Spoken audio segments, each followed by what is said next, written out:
मैं इस डॉक्टरों के जीवन को धिक्कारता हूं। मैंने देखा अभी इस कोरोना के काल में कि साहब लोगों ने अपने बीवी बच्चों के सोना चांदी जेवर अंगूठी कुंडल वारी जो भी कुछ था वो गिरवी रख करके भी पैसा दिया। अगर 10,000 बाकी रह गए तो डॉक्टरों ने लाश नहीं दी।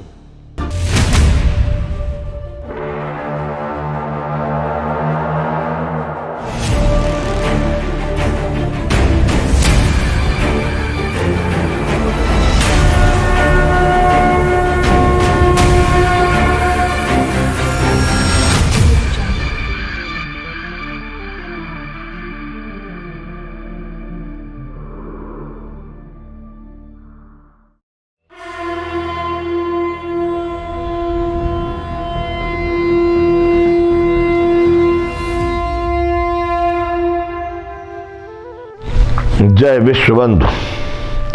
तो बंधु हम चिंतन करते हैं राष्ट्र भारती का। अब आप देखिए कि आप किस स्तर पर है और आपके राष्ट्र की, आपके समाज की, आपकी मानवता के क्रियाकलाप किधर जा रहे हैं।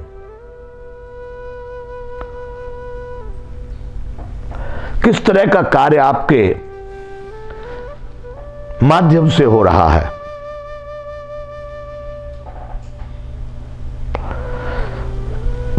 हम सरकार के कार्यों का अगर समीक्षा करें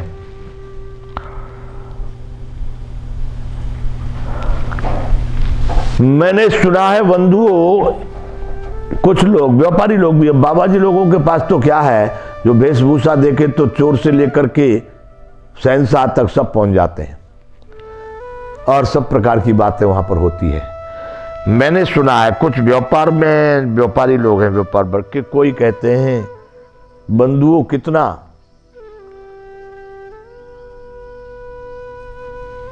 25 मिनिमम 25 से 30 और 55% तक कर मतलब टैक्स, इतना तक टैक्स कोई दे रहे ईमानदारी से, नहीं सरकार ले रही है। शास्त्रों के विधान में कुल आय का 6%, कुल आय का 6% आपके लाभ का, आप जो भी लाभ किए उसमें से 6% शास्त्रों के विधान से सरकार को लेना चाहिए।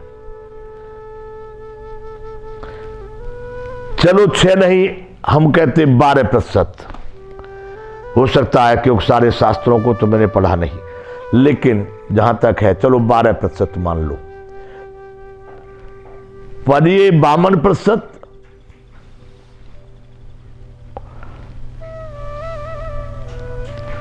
क्या अब ज्यादा सुविधाएं सरकार दे रही है। हेलीकॉप्टर, हवाई जहाज और रेलवे लाइन और रोड और सड़क और तुमको सब चीज की, मोबाइल से लेकर के अनेक प्रकार की सब सुविधाएं दे दी और इतना कर रही है सरकार, इतना कर रही है कि तो 52% भी कम पड़ेगा। इतनी सुविधाएं आपको दी जा रही है घर बैठे बैठे। दिल में छुपा कर प्यार का तूफान ले चले, हम आज अपनी मौत का सामान ले चले। ये फिल्म वालों ने कहीं गाया गीत, पिक्चर। बंधुओं ये सब मौत का संजाम इकट्ठा हो रहा है। जितने आप उपकरणों में पड़ रहे हैं, जितने ज्यादा उपकरणों में पड़ रहे हैं, जितने ज्यादा इस तरह की नश्वर पदार्थों के सेवन का, उपयोग का आप विधान बना रहे हैं, उतना ही आपका जीवन जल्दी क्षीण, कष्टदायक और खराब होगा। इन उपकरणों से रहित होकर के आज भी मैं कहता हूं कि जंगल में आदिवासी या उस तरह के भूले पिछड़े लोग जो है वो बड़े सुखी हैं, आनंदित हैं। मैं तो भगवान से प्रार्थना करता हूं कि वहां तक न पहुंच पावे ये आपका विकास। हे राम जी, जो विकास की लहर चल रही है उससे पहले ही रुक जाए तो ठीक है, कम ना उनका भी आनंद भंग हो जाएगा। आज वो इतने मस्त रहते हैं, आप कभी जाइए उन लोगों में बैठिए, पूर्ण प्रसन्नचित्त, हर समय आनंद है नहीं, तन पर बराबर कपड़े नहीं है, उनके घर कोई बंगले नहीं है, अरे एक सोफा के बराबर का उनका कीमत का घर नहीं है।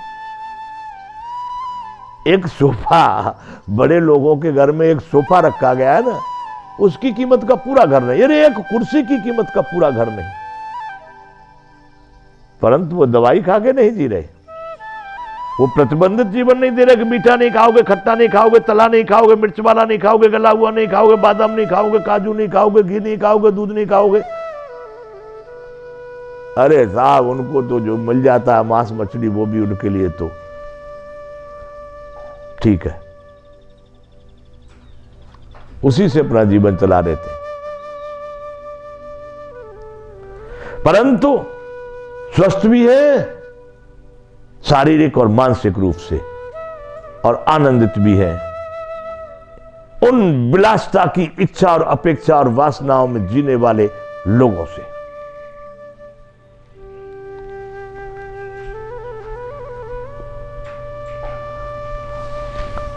कितनी सरकार की नीतियों का चिंतन करेंगे बंधुओं, ये तो कभी सरकार से, किसी सरकारी लोगों से कभी बातचीत होगी, उनके कभी संपर्क बनेंगे, किसी बहाने से तब चिंतन होगा कि इनका क्या मतलब है। अरे बंधुओं, यहां मनुष्य की, तुम्हारी जो विलासिता में दौड़ने जा रहे हो, जिंदगी नर्क हो जाएगी। तब अंग्रेजों के समय में कहते हैं कि पराधीन थे परतंत्र, आज तो तुम उससे भी ज्यादा परतंत्र हो। है क्या है भारत में उनकी पद्धति के अतिरिक्त तुम्हारे पास भारतीय पद्धति चल रही है। यदि ये भारतीय पद्धति होती तो आज मुझे यहां बोलने की आवश्यकता न होती। ये वही अंग्रेजियत चल रही है, अंग्रेजों से भी ज्यादा खतरनाक। यहां तो यही मालूम नहीं कि कौन सी नीति चल रही है। अरे मार्ग सोई जा कहूं जोई भावा, जिसको जो दिखाई दिया वही रास्ता जिसने मान लिया। मनमानी करके कोई शास्त्रों का सिद्धांत नहीं, कोई नीति नहीं, कुछ नहीं, अपने मनमानी से जो कुछ चाहो जनता पर थोप दो। कहीं सुन लिए कि पढ़ाई में ये चीज डाल दो तो वही साल लागू कर दिए, लड़ाई में ये चीज डाल दो तो वही चीज लागू कर दी। सुन लिए, उनका प्रयोग उनको अपने आत्मा से अब कभी उसका अनुभव नहीं किए।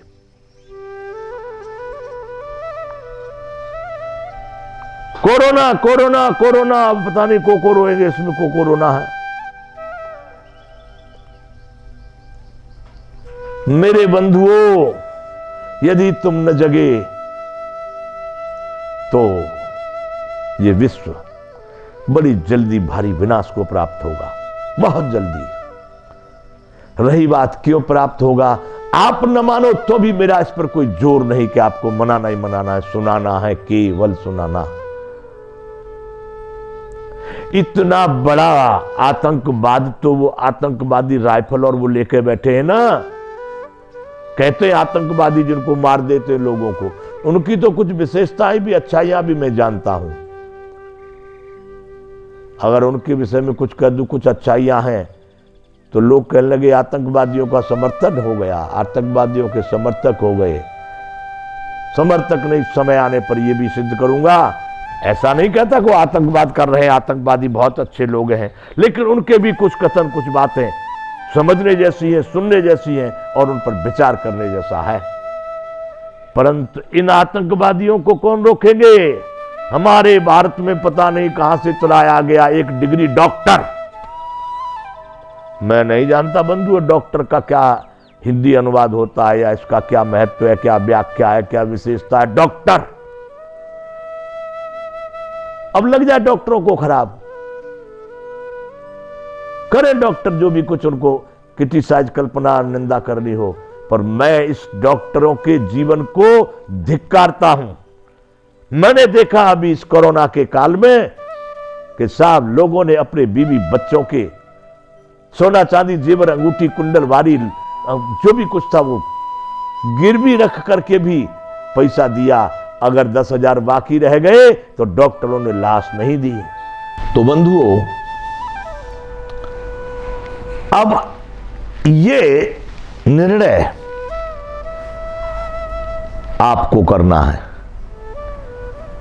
कि जो कुछ भारत में इस समय पर घटनाएं घट रही हैं, जो कुछ हो रहा है, क्या ये नैतिक है, सैद्धांतिक है, धार्मिक है, मानवीय है? मैं जो कोरोना काल का भी वर्णन किया, डॉक्टरों ने जो कुछ यहां पर किया,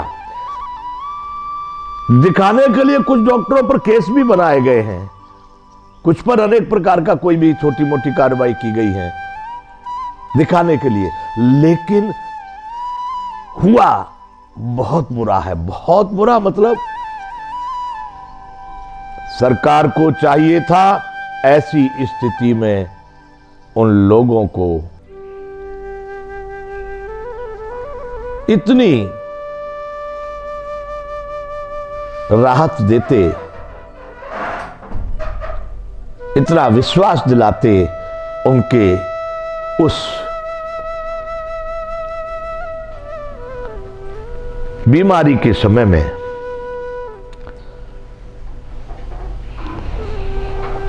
कितने घर बिल्कुल बर्बाद हो गए।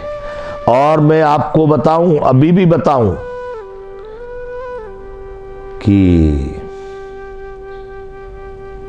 कोरोना का मेरी समझ से ये वैक्सीन कोई अंतिम उपाय हो गया या कोरोना का इनके पास में कोई अंतिम व्यवस्थित निदान है, या इनको व्यवस्थित मालूम है कि कोरोना क्या रोग है। सब अपनी अपनी अटकलें लगा लगा के लोगों को इतना परेशान कर दिए और धन तन मन सब तरह से विकृति कर दी समाज की। अब कोई कहे कि भाई आप तो ऐसी बकवास कर रहे हो, कोरोना से कितना बढ़िया ट्रीटमेंट हुआ, कितना अच्छा भारत को निकाल के ले गए, कितना अच्छा ये कर गए, अगर ये न होता तो सब जनता मर जाती, फलाना होता, ढिकना होता। संभव है क्या कुछ हद तक ये न करते तो कुछ हद तक और होता, परंतु मेरा कहने का अभिप्राय है कि ये जो किया गया है इससे अच्छा, इससे व्यवस्थित, इससे और ज्यादा सरलता पूर्वक इन कार्यों को किया जा सकता था। अब कोई कहे कैसे हो सकता था, जब मंच पर कोई बैठेगा मेरे सामने मैं बताऊंगा कैसे हो सकता था और कैसे हो सकता है, प्रमाण के साथ कहूंगा। इसलिए यह किया गया तो ऐसा होता, नहीं करते तो वैसा होता, और इसीलिए मैं कहता हूं कि इससे भी कुछ अच्छा हो सकता था, सस्ता हो सकता था, सरल हो सकता था और सही हो सकता था। हड़बड़ी में बहुत गड़बड़ी होती है भाइयों, ये सब काम हड़बड़ी में किए गए और उस हड़बड़ी का ही फायदा उठा करके यहां के डॉक्टरों ने इतना धन कमाया। जिनके पास स्कूटर नहीं था चलने के लिए, वो बड़ी बड़ी गाड़ियों में चलने लगे, घर नहीं थे ठीक ठिकाने के, वो बंगलों में पहुंच गए। यही डॉक्टरी है। अरे वैद्यों का क्या कर्तव्य होता है, पढ़ के देखो, शास्त्रों में ग्रंथों में उठाओ। वैद्य का कर्तव्य था कि वह अपने रोगी की चिकित्सा करे, अपना पूरा सामर्थ्य लगा के, और समाज का कर्तव्य था उस वैद्य के परिवार का पूरा पालन संचालन और उसका जो भी कुछ आवश्यकता है पूरी करे।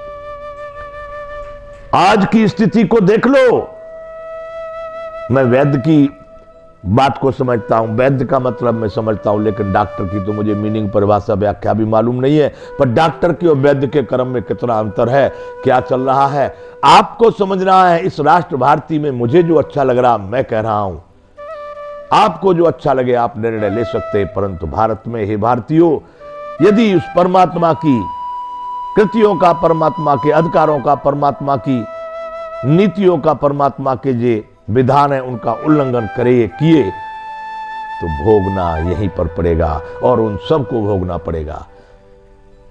तो इसलिए बंधुओं, अभी यहां विराम करते हैं, फिर चर्चा होगी। जय विश्व बंधु।